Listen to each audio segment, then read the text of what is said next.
Here you are, standing in front of the fridge, again, thinking to yourself, why am I still eating? Because your stomach isn't hungry. In fact, you might already feel full. So why does your brain keep pushing you to eat? Most people assume the answer is simple. They think it's a lack of discipline, a lack of willpower. But if that were true, something strange would have to be happening. Millions of people across different countries, cultures, ages, and lifestyles would all have to be losing their willpower at the exact same time. And that's not what the evidence shows, because when scientists actually study eating behavior, they discover something much more interesting. The reason you can't stop eating when you're full often has very little to do with hunger. It has to do with how your brain, environment, and modern food system interact. And once you understand those three things, your eating habits suddenly make a lot more sense. Let's start with the brain, because the biggest misconception about eating is this. Most people believe that hunger controls how much we eat, but that's not how the brain actually works. Inside your brain are two systems controlling food behavior. The first one is the homeostatic system. This is the system responsible for hunger and fullness. It uses hormones like ghrelin and leptin to regulate energy balance. Ghrelin increases when your body needs food. Leptin signals when you've had enough. In theory, this system should keep your eating perfectly balanced. You get hungry, you eat, you get full, you stop. Simple, except there's a second system in your brain, and it's much more powerful. This system is called the reward system, and it doesn't care whether you need calories, it cares whether something feels good. When you eat something tasty, your brain releases dopamine.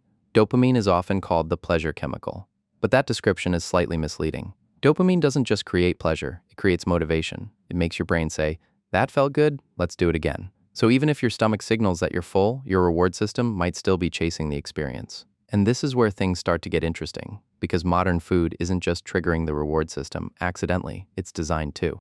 Something unusual happened in the second half of the 20th century. Around the 1970s, obesity rates across multiple countries began rising at the same time. Different cultures, different lifestyles, different diets. And yet the trend moved in the same direction. If willpower were the cause, we'd have to believe that entire populations suddenly lost self-control simultaneously. But scientists studying food production noticed something else happening during that period. Food itself was changing. Large food companies began investing heavily in research labs, focused on one specific goal, making food irresistible. They studied things most people never think about: texture, flavor intensity, salt and sugar ratios, even sound. Yes, sound. The crunch of a chip, the fizz of a soda, the snap of a chocolate bar. These details are carefully engineered because eating is a multi-sensory experience. But one of the most powerful techniques food scientists discovered is something called vanishing caloric density.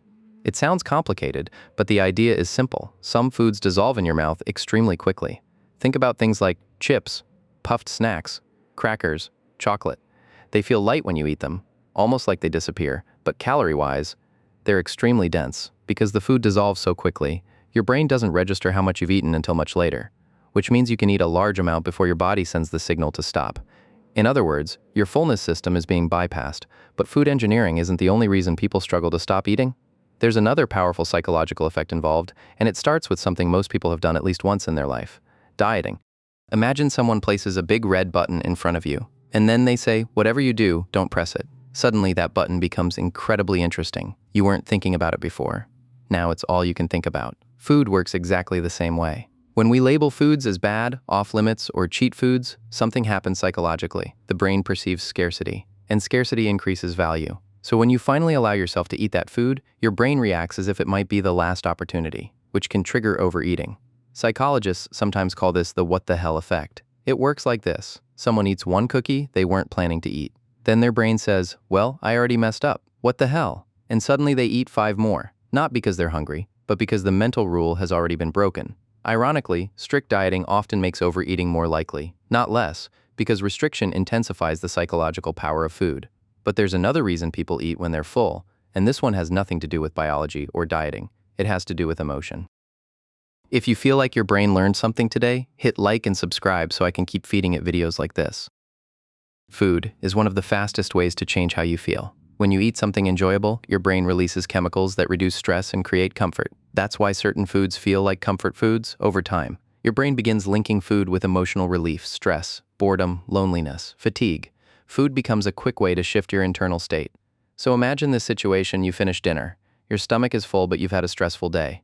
Your brain remembers something important. Eating helped earlier, so it suggests eating again. Not because your body needs energy, but because your brain wants the emotional effect. The problem is that food only solves the feeling temporarily. After a short time, the stress or boredom comes back. which can create a loop where eating becomes the default response to emotional discomfort. But there's one more factor that makes stopping difficult, and it's something your brain loves more than almost anything else: patterns. The brain is constantly looking for ways to automate behavior. If you repeat something enough times, the brain builds a shortcut, a habit loop. The loop has three parts: a cue, a behavior, and a reward. For example, watching TV, eating snacks, enjoying the taste.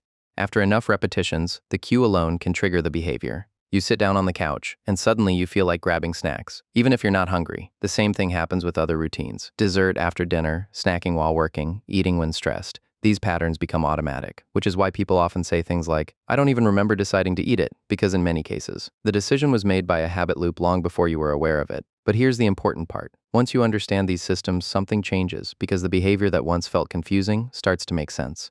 When you combine everything we've talked about, the picture becomes clearer. Your eating behavior isn't controlled by just one thing.